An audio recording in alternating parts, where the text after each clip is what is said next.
নিজের সন্তানকে বলেন, হে বৎস, আমি তোমাকে স্বপ্নে দেখেছি আমি তোমাকে কুরবানি করব।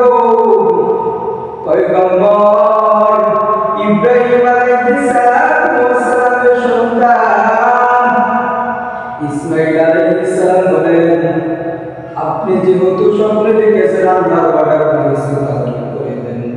পয়গম্বর ইব্রাহিম আলাইহিস সালাম আল্লাহর পক্ষ থেকে যে নির্দেশ এসেছিল তিনি সেই নির্দেশ অনুযায়ী তিনি কি করলেন?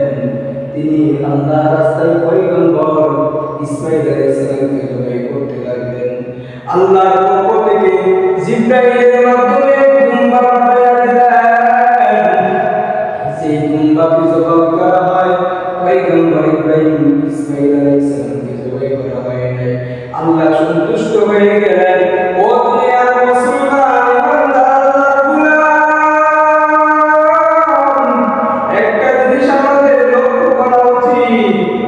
আজকে যদি আমাদের বাবা আমাদের সন্তানদেরকে যদি জবাই করে দেওয়া হতো, আজকে কোন বাবাই পারত না। কারণ আজকে সমাজের মধ্যে যদি কোনো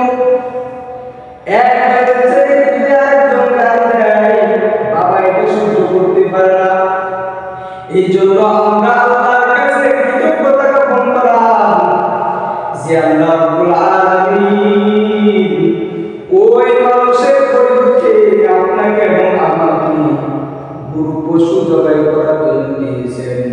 এই জন্য আমাদের অনেকে সমাজের মধ্যে আছে কুরবানি গরু জবাই দেয় মানুষকে দেখানোর জন্য। মানুষকে বড় ধনী, সে মানুষকে দেখায় টাকা দিয়ে না না বাবা, তোমার কুরবানি হবে না। কারণ কুরবানি যদি আল্লাহ সন্তুষ্ট না দাও, ওই কুরবানি তোমার কোনো কিছুই কাজে আসবে না। এই জন্য আমি কুরবানি যদি দিতে হয় তাহলে কার জন্য কুরবানি দিব? আল্লাহর জন্য কুরবানি দিব। অনেকে আছে আমাদের সমাজের মধ্যে বলে, এত বড় একটি লিস্টি আনে যেমন হুজুরে যখন কুরবানি দিবে বলবে অমুক সাহেবের নামে কুরবানি দিতেছি।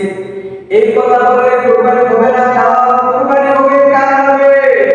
একমাত্র কুরবানি হবে আল্লাহর নামে। একমাত্র কুরবানি দিতে হলে আল্লাহর নামে উৎসর্গ করতে হবে।